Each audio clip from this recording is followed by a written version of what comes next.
सो hi friends, आज का हमारा टॉपिक है एक्सपोनेंट्स।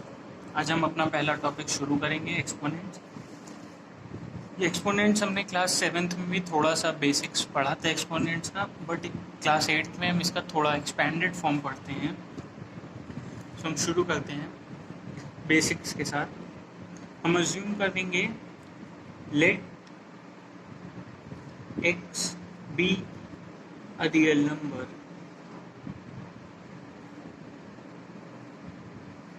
हमने अज्यूम किया कि x एक रियल नंबर है और n एन इंटीजर।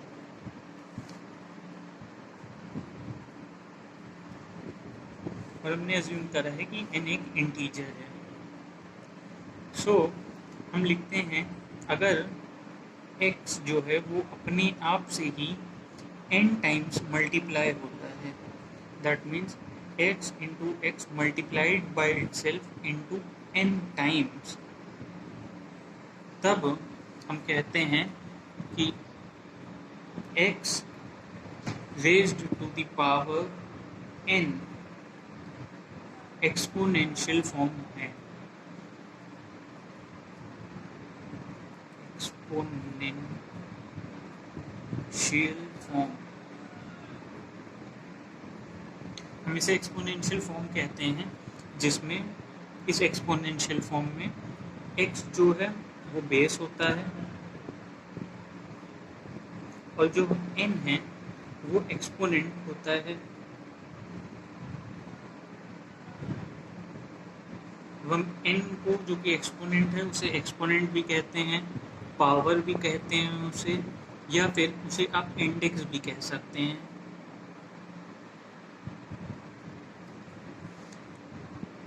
और जो x की पावर n है इसे हम बोलते हैं x raise to the power n। So ये हमारे बोलने का तरीका हो गया कि that is it is read as x raise to the power n। Laws of exponents, laws of exponents. So हमारा पहला लॉ है जो वो है प्रोडक्ट लॉ।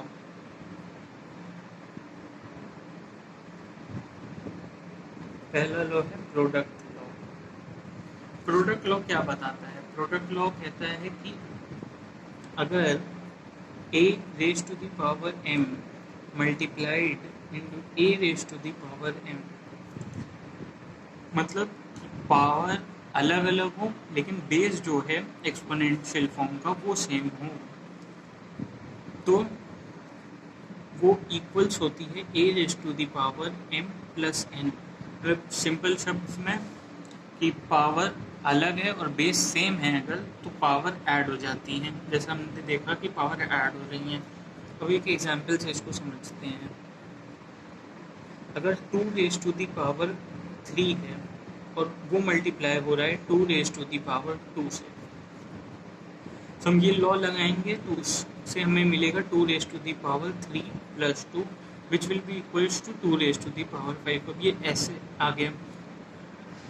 अब इसे आप समझने के लिए देखिए कि 2 into two into two 3 times का मल्टीप्लिकेशन है, 2 रेज टू द पावर 2, तो मतलब 2 रेज टू द पावर 2। अब जब 2 मल्टीप्लाई हो रहा है, आप देखिए 5 टाइम्स अपने आप से, सो वो 2 रेज टू द पावर 5 ही होगा। तो जैसा हमें लॉ यूज़ करके आया, तो एक्सप्लेनेशन ये हुआ। तो ये हो गया हमारा पहला लॉ जो कि है प्रोडक्ट लॉ।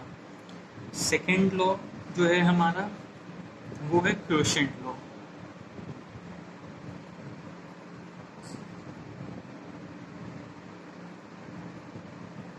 जो कि है क्वोशिएंट लॉ।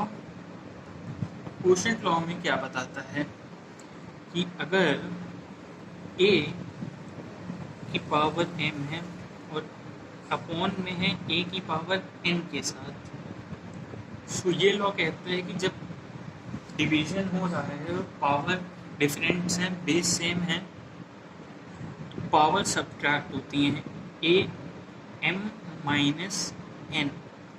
तो इसमें कंडीशन भी होती है एक कि if m is greater than n, मतलब m की वैल्यू n से बड़ी होगी तभी हम m माइनस n करते हैं। अगर ऐसा नहीं हुआ, अगर n की वैल्यू m से बड़ी है तो इसके लिए एक और रूल है, उसमें हम लिखते हैं a की power m upon a raise to the power n। तो उसमें जो फॉर्म आ जाता है वो 1 upon a raise to the power n minus m हो जाता है, क्योंकि इसमें हमारा n जो है वो m से ग्रेटर होता है। तो इस लॉ में ये दो फॉर्म्स होते हैं जो कि m और n की कंडीशंस पे होते हैं कि अगर m n से बड़ा है तो आप simply a raise to the power m minus n करते हैं, और अगर n m से बड़ा है तो उसको कुछ नहीं करना है, उसको बस रेसिप्रोकल में करके a raise to the power n minus n कर देना है। अब इसे हम समझते हैं एक एग्जाम्पल के साथ। एग्जाम्पल में हम ले लेते हैं 2 raise to the power 3 upon 2 raise to the power 2। ये हमारा m हो गया, ये हमारा n हो गया। m हम जान रहे हैं मतलब 3 2 से बड़ा है, तो मैं यहाँ simply 2 raise to the power 3 minus 2 which will be equals to 2। अब ये आया कैसे? अब अगर 2 रेज टू दी पावर 3 है तो हम उसे 2 इंटू 2 लिख सकते हैं अपॉन 2 इंटू 2। दो बार तो 2 कैंसिल हो गया, बचा हमारे पास एक ही 2, तो वो 2 raise to the power 1 that means 2 answer हो गया। तो ये आता है। अब दूसरे फॉर्म में बात कर लें कि जब n ग्रेटर होता है, तो अगर 3 रेज टू दी पावर 2 है upon 3 raise to the power 3, तो इधर हमारा n जो है वो ग्रेटर है। तो इसके लिए हम क्या करते हैं, 1 upon 3 raise to the power 3 minus 2, that means 1 upon 3 raise to the power 1 that will be equals to 1/3। अब ये कैसे आया? इसे अगर हम मल्टीप्लिकेशन के फॉर्म में आपको दिखाएं, upon 3 into 3 into 3, so that will be equals to 3 तो 2 बार कैंसिल कर दिए, बचा हमारे पास क्या 1/3। सो 1/3 आपके पास आ गया। तो ये तो हो गए हमारे दो लॉ। अब हम अपने अगले लॉ की बात करते हैं जो कि है पावर लॉ। पावर लॉ क्या होता है?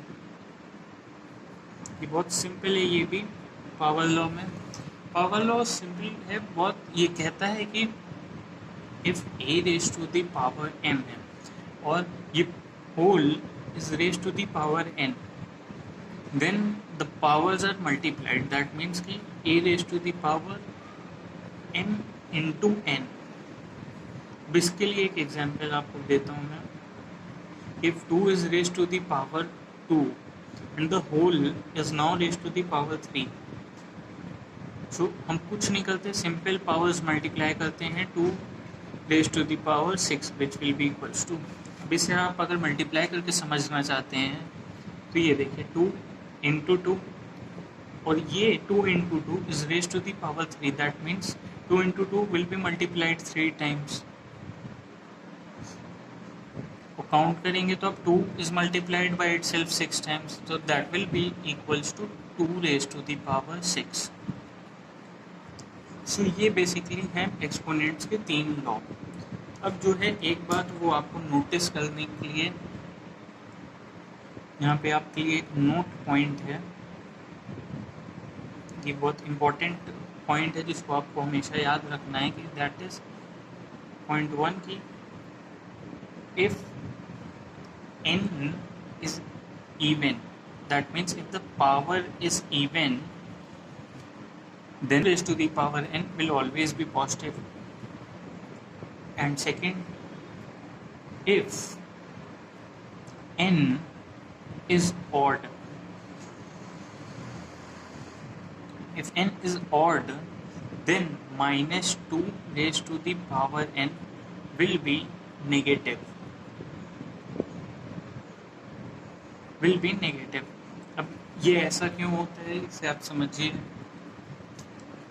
जैसा कि हम जानते हैं कि अगर minus 2 raise to the power 2 है, 2 एक इवन नंबर है, तो पॉइंट के हिसाब से तो ये वैल्यू पॉजिटिव होनी चाहिए। तो ये ऐसा क्यों होता है?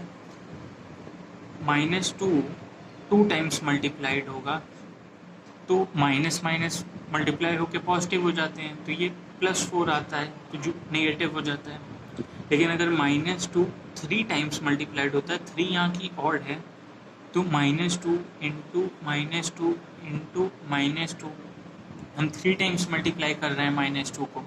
सो 2 बार तो मल्टीप्लाई होने पे माइनस माइनस प्लस हो गया, लेकिन प्लस फिर माइनस से मल्टीप्लाई होता है तो वो नेगेटिव हो जाता है। सो इसलिए हम कहते हैं कि if n is even then -2 raised to the power n will be positive, if n is odd then -2 raised to the power n will be negative। Simply check करिएगा कि पावर आपकी इवन है या ऑड। इवन होगी तो value का सम जो positive आएगा, और अगर ऑड होती है तो वो नेगेटिव आता है।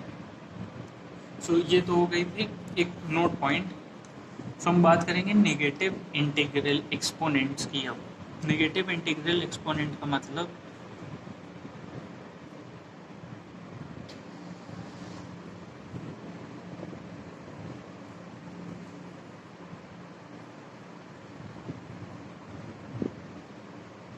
नेगेटिव इंटीग्रल एक्सपोनेंट का मतलब कि पावर में नेगेटिव साइन लगा होना। So for any non zero rational number A, मतलब non zero rational number A मतलब बेस में जीरो नहीं होना चाहिए। In simple words, if A is raise to the power -n, मतलब पावर में हमारे नेगेटिव साइन लगा है, तो हम पावर में इस नेगेटिव साइन को कैसे हटाते हैं? कुछ करना नहीं होता है, इसके बस सिंपली इसका रेसिप्रोकल कर देते हैं, that is a raise to the power n। इसी तरह a raise to the power n है अगर, तो आप उसे 1/a raise to the power -n भी लिख सकते हैं। तो ये बहुत सिंपल सा एक है कि बस आपको उसका रेसिप्रोकल कर देना है, वो नेगेटिव साइन हट जाता है।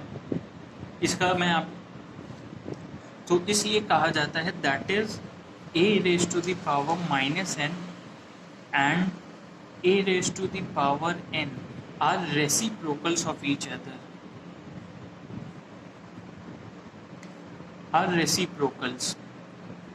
ऐसा क्यों होता है? क्योंकि रेसिप्रोकल आप जानते हैं कि वो अपोजिट हो जाता है। तो a raise to the power n का रेसिप्रोकल है a raise to the power -n, और a raise to the power -n का रेसिप्रोकल है 1/a raise to the power n। So ये थी नेगेटिव इंटीग्रल एक्सपोनेंट की बात की। अगर आपका पावर में नेगेटिव साइन है तो आप उसको कैसे रिमूव करते हो। अगला टॉपिक है मोर अबाउट एक्सपोनेंट्स, मतलब इसमें हम लोग एक्सपोनेंट्स की थोड़ी कुछ और प्रॉपर्टीज़ के बारे में डिस्कस करेंगे। सो हमारी जो पहली प्रॉपर्टी है कि if a into b raise to the power m, if a into b is raise to the power m, तो हम इसे सिंपली लिख सकते हैं a raise to the power m into b raise to the power m, मतलब हम power अलग अलग करके उसे लिख सकते हैं। इसी वे में जो हमारा सेकेंड प्रॉपर्टी है कि a upon b is raised to the power m, then we can write it as a raised to the power m upon b raised to the power m। मतलब कि if it is multiplied और if it is divided, और power अगर bracket करके whole में लगेगी तो हम उससे पावर को डिस्ट्रीब्यूट करके अलग अलग लिख सकते हैं। अब जो तीसरी प्रॉपर्टी होती है और जो कि एक इम्पॉर्टेंट प्रॉपर्टी है कि if a is raised to the power 0 then it is equals to 1। वो एक कंडीशन है कि if a is not equals to 0, मतलब हमारा बेस जो कि a है वो 0 के बराबर ना हो, और अगर उसकी पावर 0 है तो वो उसकी वैल्यू 1 होती है। इम्प्लाई करता है कि if बेस हमारा 0 छोड़ के और कोई भी नंबर होता है, कोई भी रियल नंबर अगर है उसकी पावर 0 है तो उसका आंसर हमेशा 1 होगा। मैं आपको एग्जांपल देता हूँ, जैसे कि 5 is raise to the power 0 और 6 is raise to the power 0 और इवन 101 को 0 की पावर से रेज कर देते हैं, सबकी वैल्यू जो है वो 1 ही आनी है, क्योंकि बेस चाहे जितना भी बड़ा हो बट अगर पावर 0 है तो वैल्यू 1 ही आएगी। तो जो हमारी चौथी प्रॉपर्टी है जो हमने अभी पढ़ी भी है कि if a raise to the power minus m, मतलब पावर नेगेटिव में है, then 1/a raise to the power m के बराबर होगी। और इफ अगर 1/a is raise to the power minus m, तो ये बराबर हो जाती है a raise to the power m के। और एक ही कंडीशन है कि बेस जो है वो हमारा ज़ीरो नहीं होता। ये कंडीशन क्यों होती है कि बेस ज़ीरो नहीं होना चाहिए? क्योंकि अगर बेस ज़ीरो हो जाएगा तो फिर पूरे की वैल्यू भी ज़ीरो हो जाएगी, इसलिए कहते हैं कि बेस ज़ीरो ना हो। ये प्रॉपर्टी तो हमने पहले अभी नेगेटिव इंटीग्रल में डिस्कस कर ही ली है। सो मूव करते हैं नेक्स्ट प्रॉपर्टी की ओर, जो कि है फिफ्थ प्रॉपर्टी। और ये कहती है, ये भी एक इम्पॉर्टेंट प्रॉपर्टी है, क्योंकि आप इसे नेक्स्ट चैप्टर में जो कि स्क्वायर रूट है उसमें आप इसका यूज़ भी करेंगे। ये कहती है कि इफ अंडर रूट ए, और अंडर रूट मतलब रूट कौन सा रूट लगा है उसका यहाँ पे हम लोग n से डिनोट कर रहे हैं, तो इस फॉर्म में दिया गया है, तो that will be equals to a raise to the power 1 minus n। मतलब रूट को हटा के अगर हम पावर के फॉर्म में लिखना चाहें तो वो इस फॉर्म में लिखते हैं a raise to the power 1/n। और इसी तरह सिमिलरली इफ रूट n है, रूट n के अंदर a raise to the power m है, सो हम इसे लिखेंगे a raise to the power m into 1/n। Same वही प्रोसेस है, अब इसको मल्टीप्लाई कर दीजिए प्रोडक्ट रूल लगा के, तो that will be a raise to the power m/n। अब इसका एक एग्जाम्पल, अब जैसे एग्जाम्पल में स्क्वायर रूट है, स्क्वायर रूट में यहाँ 2 होता है बट हम लिखते नहीं हैं उसे, स्क्वायर रूट है और अंदर 5 लगा है, तो हम इसे पावर के फॉर्म में लिखना चाहें तो हम इसे 5 1/2 लिखते हैं। सिमिलरली अगर क्यूब रूट है अंदर 6 है, तो हम क्यूब रूट को 6 रेज टू द पावर 1/3 लिखते हैं। और ऐसे ही चाहे 4 का रूट हो चाहे 5 का रूट हो, वो पावर रेसिप्रोकल में आ जाती है। तो ये थे हमारे एक्सपोनेंट्स की कुछ प्रॉपर्टीज। अब मैं आपको कुछ टिप्स बताना चाहूँगा, क्योंकि ये मैंने देखा है कि बहुत सारे स्टूडेंट्स कंफ्यूज हो जाते हैं जब पावर नेगेटिव में रहती है और बेस भी नेगेटिव में रहता है, तो बहुत सारी गलतियाँ कर देते हैं। जैसे आप एक एग्जाम्पल लीजिए कि अगर -3 की पावर -2 दी है, तो इसमें बहुत से स्टूडेंट्स क्या करते हैं, वो रेसिप्रोकल करके 1/3 को रेसिप्रोकल करके, मतलब मैं आपको दिखाता हूँ कि वो क्या कर देते हैं, 1/3 कर दिया उन्होंने, मतलब गलत यूज़ करके 1/3 को -2 की पावर में छोड़ देते हैं, जो कि बिल्कुल ही रॉन्ग वे है। ऐसा आप कर नहीं सकते हो, आप ऐसा आंसर आपका पूरा गलत हो जाएगा।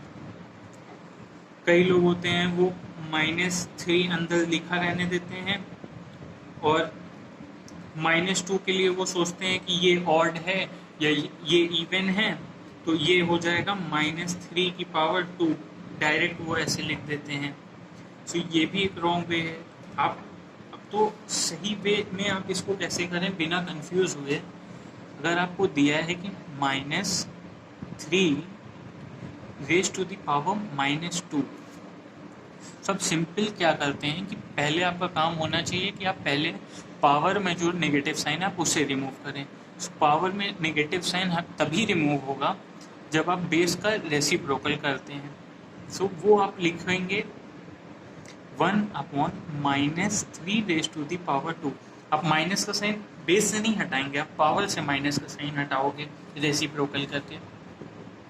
अब आपने इसको रेसिप्रोकेट कर दिया, और बेस से नेगेटिव साइन कैसे हटता है, उसके लिए आपको चेक करना पड़ेगा कि पावर जो है वो आपकी ऑड है या इवन। अगर इवन होगी तो आप नेगेटिव साइन हटा दोगे क्योंकि वो पॉजिटिव हो जाएगा, और अगर पावर आपकी ऑड है तो आप नेगेटिव साइन लगा रहने दोगे। इधर हमारी पावर इवन है तो हम नेगेटिव साइन हटा देते हैं और 1/3 का स्क्वायर लिखते हैं, जो कि वैल्यू उसकी 9 आती है।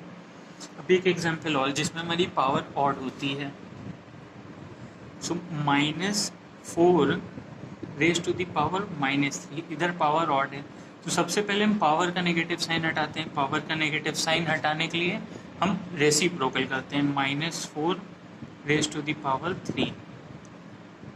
अब हम चेक करते हैं पावर ऑड है या इवन। पावर इधर ऑड है, 3 ऑड नंबर है, तो नेगेटिव साइन हम नहीं हटाते, तो ये -4 रेज टू द पावर 3 रहता है। सो इधर हम लिखते हैं -1/4 रेज टू द पावर 3।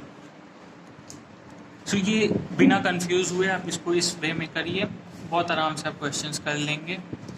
सो अब एक क्वेश्चन जो कि आपसे बहुत पूछा जाएगा, हो सकता है आप उसमें कंफ्यूज हो, तो आप पहले से जान लीजिए कि अगर आपको क्वेश्चन दिया है कि 27 raise to the power x equal 81 raise to the power x plus 2 into 3 raise to the power x। अब इसमें आपको लगेगा आप कैसे सॉल्व करेंगे इसे, तो इसका बहुत सिंपल सा प्रोसेस है। आप देखिए कि कौन सा बेस सबसे छोटा है, इधर 3 सबसे छोटा बेस है, तो आपको सारे एक्सपोनेंशियल फॉर्म्स को 3 के टर्म्स में लाना होगा। उसके लिए कैसे, इधर 27 है, 27 जैसा हमको सबको पता है कि 3 रेज टू द पावर 3 27 होता है। सो 3 रेज टू द पावर 3 27 की जगह ये लिख दिए, बाहर x की पावर 81, वो 3 रेज टू द पावर 4 होता है, तो 81 की जगह हमने 3 रेज टू द पावर 4 लिख दिया, x प्लस 2 ब्रैकेट के बाहर और into 3 raise to the power x। यहाँ प्रोडक्ट रूल लगेगा, तो यहाँ पे हम पावर लॉ लगाते हैं, पावर लॉ जिसमें मतलब मल्टीप्लाई हो जाती हैं पावर्स। सो यहाँ 3 raise to the power 3x हो गया, यहाँ पे भी सेम होगा, 3 raise to the power 4x plus 8 into 3x। अब 3 raise to the power 3x और इधर जो है प्रोडक्ट रूल लग जाएगा, मतलब पावर्स ऐड हो जाएंगी क्योंकि बेस सेम है। सो 4x प्लस 8 प्लस x। अब हम इसको ऐड करें तो मिलेगा 3, इधर तो 3 टू द पावर 3x, इधर ऐड करने पे 3 raise to the power 5x plus 8। अब हमें जैसा पता है कि दोनों साइड्स पे पावर डिफरेंट है, लेकिन अगर हमारे पास बेस सेम है तो बेस हट जाता है और सिर्फ पावर्स आ जाती हैं, तो that is 3x is equals to 5x plus 8। अब हम इक्वेट करके x की वैल्यू ईजिली निकाल लेते हैं, 3x minus 5x which will be equals to 8, 3x minus 5x will be equals to minus 2x will be 8, that means x will be equals to 8 upon minus 2, that is x की value हमारे पास -4 में आ जाती है। ऐसे ही सारे questions रहेंगे, simple सा आपको स्टेप फॉलो करना है कि सबसे छोटे बेस के फॉर्म में सारे एक्सपोनेंशियल फॉर्म को ले आइए और सॉल्व करिए। सो हम लोग का अगला टॉपिक जो होगा वो स्क्वायर्स एंड स्क्वायर रूट रहेगा, मैं उसे कल ही उसके बारे में हम लोग डिस्कस करेंगे। तब तक आप अपनी रेफरेंस बुक से एक्सपोनेंट्स की जितनी एक्सरसाइजेज हैं आप उसे सॉल्व करिए, और कोई भी डाउट होता है या आपको अभी कुछ समझ नहीं आया तो आप मुझे कमेंट करके उसके बारे में पूछ सकते हैं। Thank you for watching a channel, please like, share and subscribe our channel, and don't forget to press the bell icon to get the latest notification.